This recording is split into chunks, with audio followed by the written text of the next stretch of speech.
Hello नमस्कार जय हिंद साथियों, आप सभी लोगों का एक बार फिर से स्वागत करते हैं डीएलएड के इस यूट्यूब चैनल संस्कार लर्निंग पर।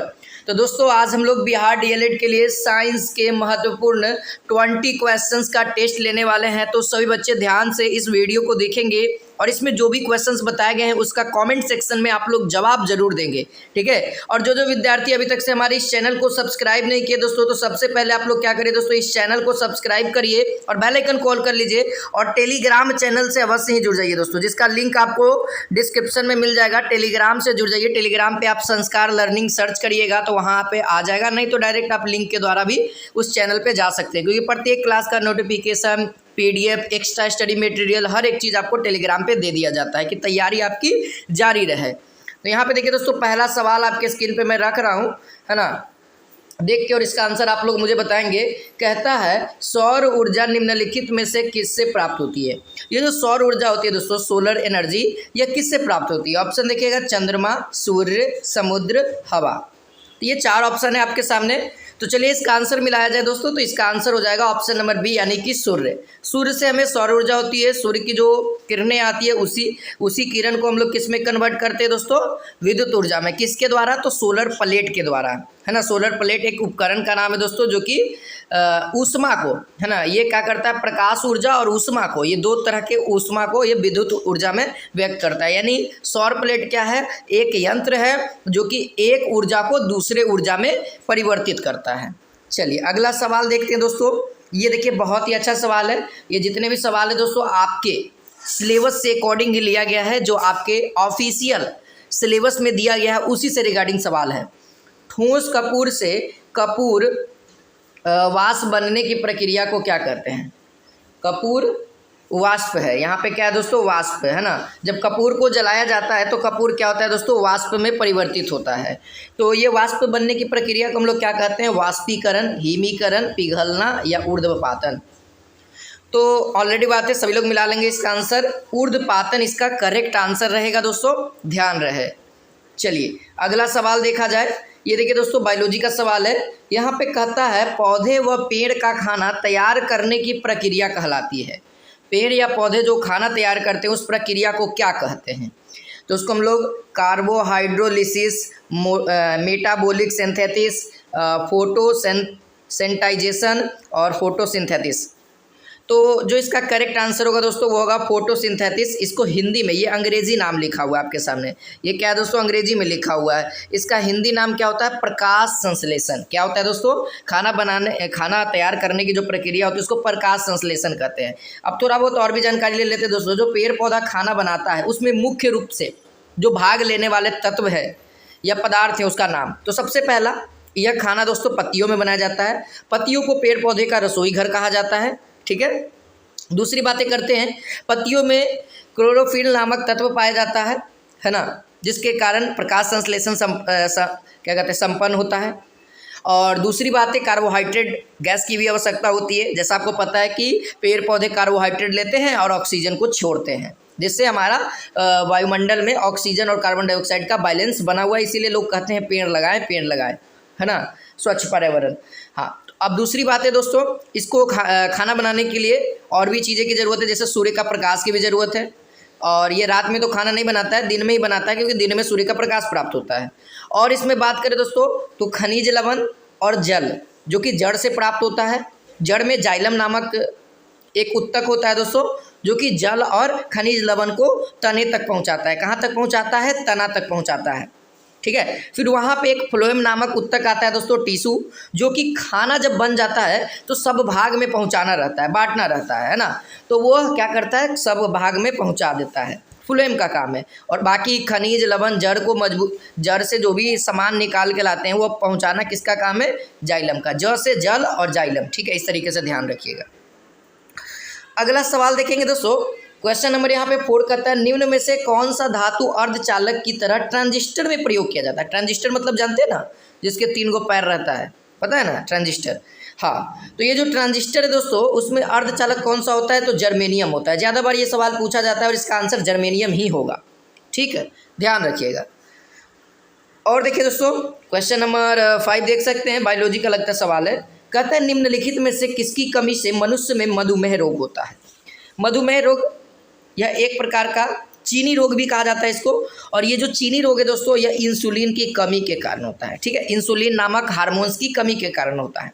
ठीक है, और इसको हम लोग चीनी रोग यानी कि शुगर रोग भी कहते हैं, तो ध्यान रहे। अगला सवाल देखा जाए, ये बहुत ही अच्छा सवाल आपके सामने दोस्तों, आपके एग्जाम के पॉइंट ऑफ व्यू से इंपॉर्टेंट है। मनुष्य शरीर में रक्त की शुद्धिकरण यानी प्यूरिफिकेशन की प्रक्रिया को कहते हैं। रक्त जो शुद्ध होता है उसको शुद्ध करने की प्रक्रिया को क्या कहते हैं? डायलिसिस, हीमोलिसिस,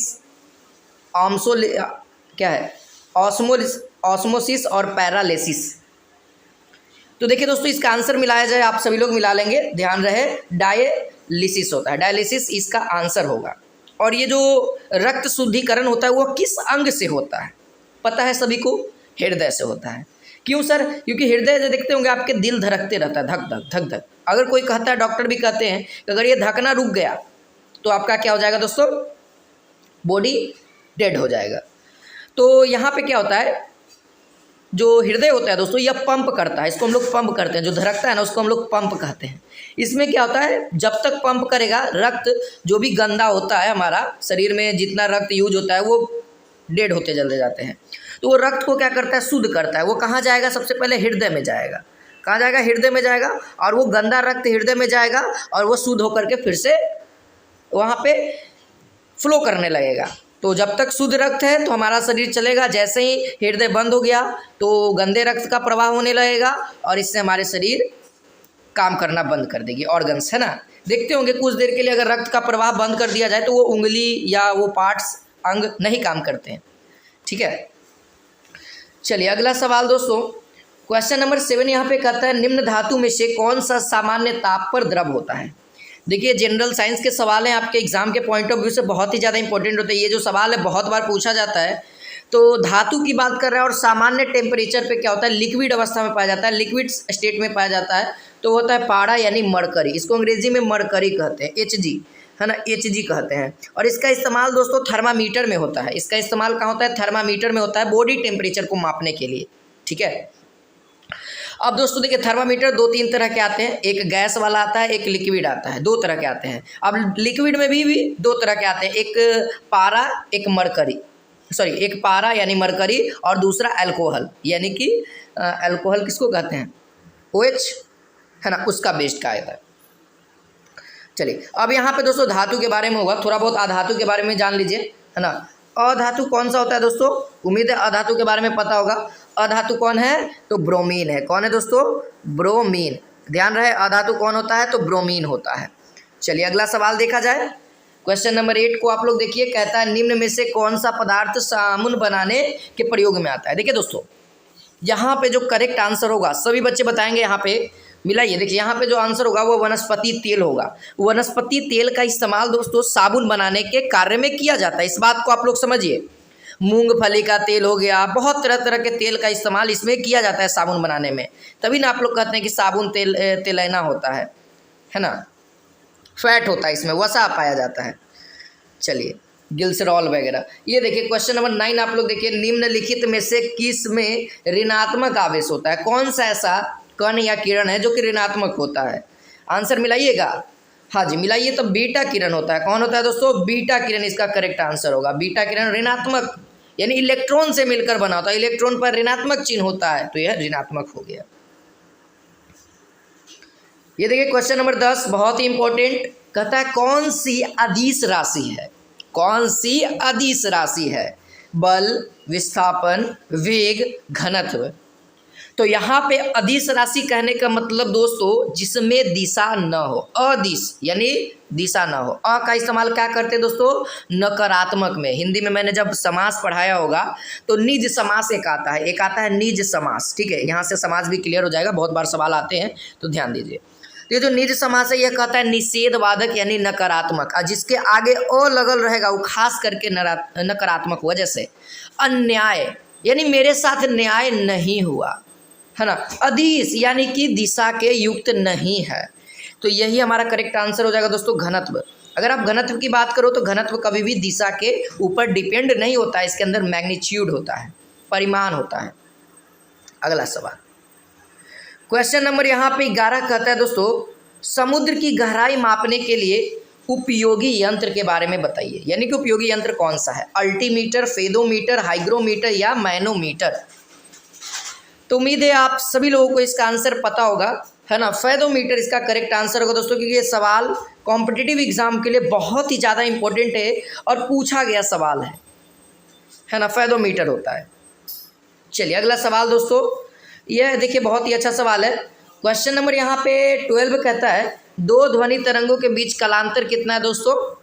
कलांतर कितना है, 60 डिग्री है। 60 डिग्री को हम लोग क्या कहते हैं, π/3 है ना,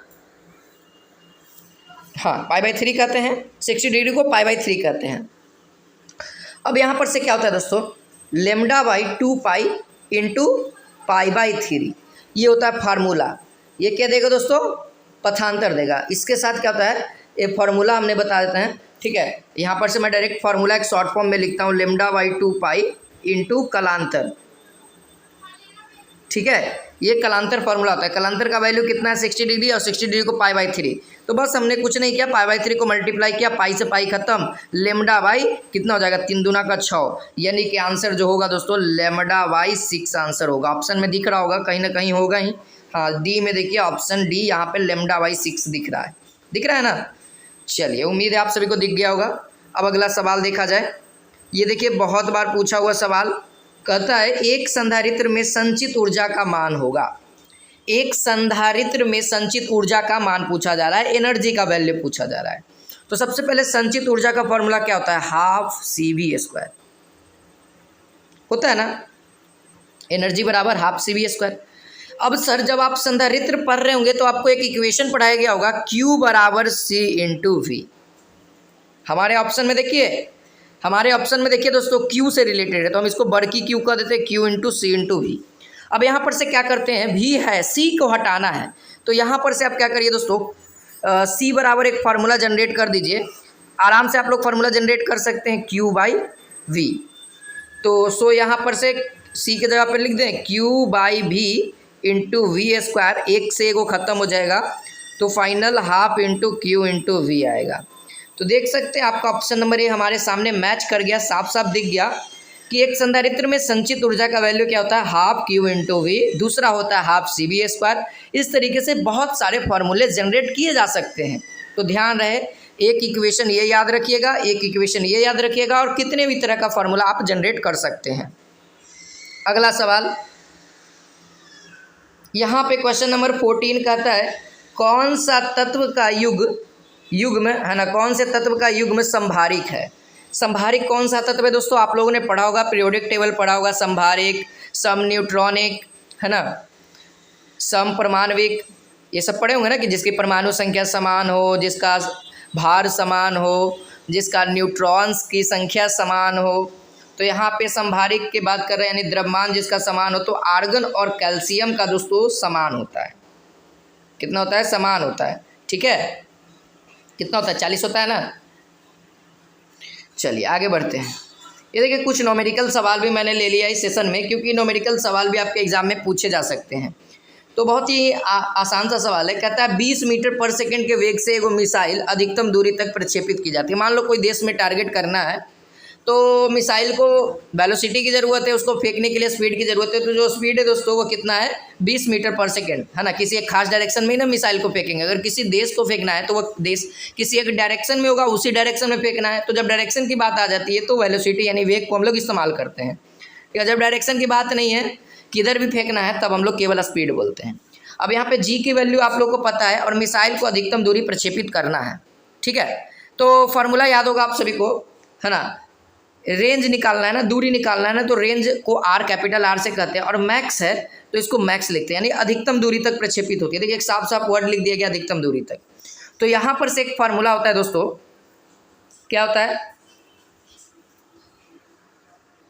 हाँ, तो यहाँ पर मैंने क्या बता रहा था, आर मैक्स बराबर एक फार्मूला होता है, जो कि क्या होता है दोस्तों, V² × sin θ/g होता है।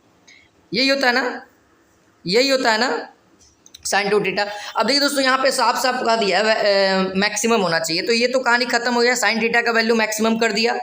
अब हमको जो चाहिए दोस्तों वी स्क्वायर बाई जी, तो वी का वैल्यू कितना है 20, 20 का स्क्वायर कितना होता है 400 बटा में 10, क्योंकि साफ साफ यहाँ पे एक चीज़ लिख दी गई है वी स्क्वायर बाई जी, यानी कि अगर मैं लिखूँ 20 का स्क्वायर बटे में 10, और 20 का स्क्वायर कितना होता है सर 400 होता है और बटा में 10, तो यहाँ पर से फाइनल आंसर कितना हो जाएगा 40 मीटर तक जाएगा।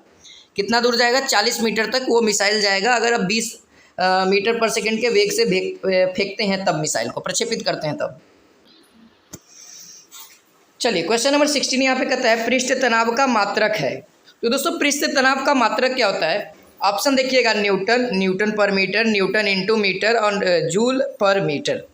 तो देखिए उम्मीद है इसका आंसर तो आप लोगों को पता ही होगा, क्योंकि बहुत बार कॉम्पिटिटिव एग्जाम में पूछे जा चुके हैं। तो इसका जो करेक्ट आंसर होगा न्यूटन पर मीटर, इसका करेक्ट आंसर होगा। ठीक है, चलिए अब अगला सवाल देखा जाए।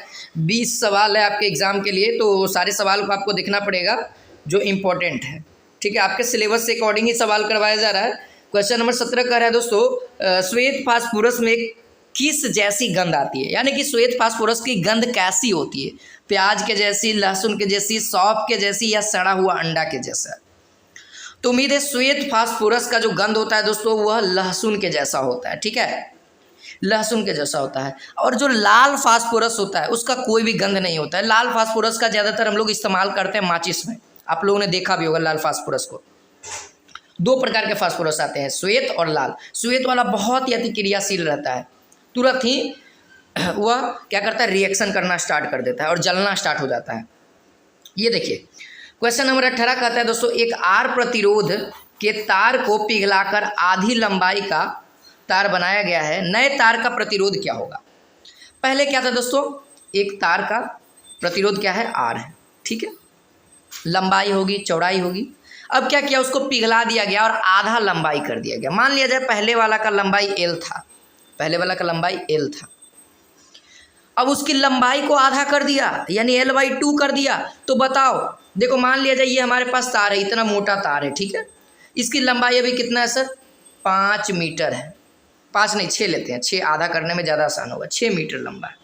ठीक है, अब इसको हम पिघला दिए और कितना मीटर बनाए 3 मीटर का बना दिया। तो बताओ इसकी मोटाई इतना ही रहेगी या छोटा होगा तो और मोटा हो जाएगा, तार मोटा हो जाएगा सर, होगा ना, यानी कि इसका एरिया में भी डिपेंड पड़ेगा। ये जो एरिया है बहुत बड़ा हो जाएगा, जगह बहुत ज़्यादा घेरेगा, है ना, लंबाई कम होगा लेकिन जगह बहुत ज़्यादा घेरेगा। तो इसका जो करेक्ट आंसर होगा दोस्तों आप लोग फॉर्मूला लगा सकते हैं, यहाँ पर से R बराबर रो इंटू L/A वाला फॉर्मूला चेंजेस करके अकॉर्डिंग टू अपने अनुसार। जैसे यहाँ पर क्या करेंगे दोस्तों L/2 और ये क्या हो जाएगा दुगना हो जाएगा। जैसे मैं कहूँ R बराबर, यहाँ से मैं फार्मूला जनरेट करना चाहूँ, देखिए आप यहाँ पे ध्यान दें, ये रो हो गया हमारे सामने, ये रो हो गया और L/A, ये हमारे पास जनरल फार्मूला हो गया, इसको हम ब्रैकेट में रखते हैं। अब हम लोग क्या निकालते हैं नया वाला प्रतिरोध R', इसको कह देते हैं, ठीक है, रो इंटू वो क्या कहता L का आधा कर दिया जाता है, और जब आधा करेंगे तो भाई लंबाई मोटाई में भी कुछ ना कुछ इफेक्ट होगा तो वो दुगना हो जाएगा। अब यहाँ से R1 को आप कैलकुलेट कर दीजिए, रो इंटू यहाँ पर से क्या हो जाएगा दोस्तों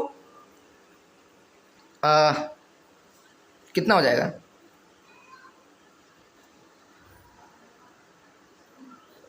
आधा किया गया है L/2 इंटू A, ठीक है, ठीक है। तो जो R' हो गया, ये जो R' हो गया वह क्या हो गया दोस्तों, यहाँ पर से भी 2 आएगा, तो मैं कहूँ यहाँ पर से 1/4 इंटू R, 1/4 इंटू R। तो इस तरीके से इसका करेक्ट आंसर हो गया, हो गया ना, हो गया ना आंसर, देख सकते हैं आपके सामने R/4 आ गया। अगला सवाल देखिए, क्वेश्चन नंबर यहाँ पे 19 कहता है यह एक प्राथमिक रंग नहीं है। कौन एक प्राथमिक रंग नहीं है, लाल, हरा, संतरी, नीला। तो यहाँ पे जो करेक्ट आंसर होगा दोस्तों आप लोग मिला लेंगे, संतरी जो रंग है यह प्राथमिक रंग नहीं है, बाकी नीला, हरा और लाल ये प्राथमिक रंग है। आपसे सवाल पूछे जा सकते हैं कि प्राथमिक रंग कौन सा है, तो ये 3 जो है प्राथमिक रंग माने जाते हैं, तो ध्यान रखिएगा। अगला सवाल दोस्तों न्यूमेरिकल टाइप से ही है। एक बर्तन में गैस का दाब P है, एक कोई बर्तन है जिसमें गैस का प्रेशर क्या है दोस्तों P है। अगर सारे अणुओं का द्रव्यमान आधा किया जाए और गति को दुगना करें, देखिए अणु जो है जो प्रेशर कर रहा है, बर्तन पे प्रेशर लगा रहा है, उस अणु का द्रव्यमान मास को हम लोग क्या कर रहे हैं, आधा कर रहे हैं, यानी m/2 कर रहे हैं।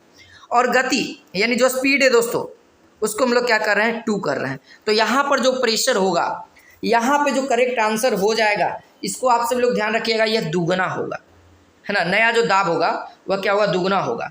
क्योंकि दोस्तों मास पे डिपेंड नहीं कर रहा है, अणु के मास पे नहीं डिपेंड कर रहा है, अणु के स्पीड पे डिपेंड कर रहा है कि कितना जोर से वह गति कर रहा है बर्तन के अंदर और प्रेशर लगा रहा है ना। तो इस तरीके से आंसर हमारा ऑप्शन नंबर बी हो जाएगा 2P। उम्मीद है आप सभी को वीडियो अच्छी लगी तो इस वीडियो को लाइक शेयर सब्सक्राइब करें इस चैनल को दोस्तों, और ज़्यादा से ज़्यादा दोस्तों के पास आप लोग शेयर करिए ताकि उन सभी को भी बेनिफिट हो। और फिर मिलते हैं इसी के साथ नेक्स्ट वीडियो में। जय हिंद, जय भारत।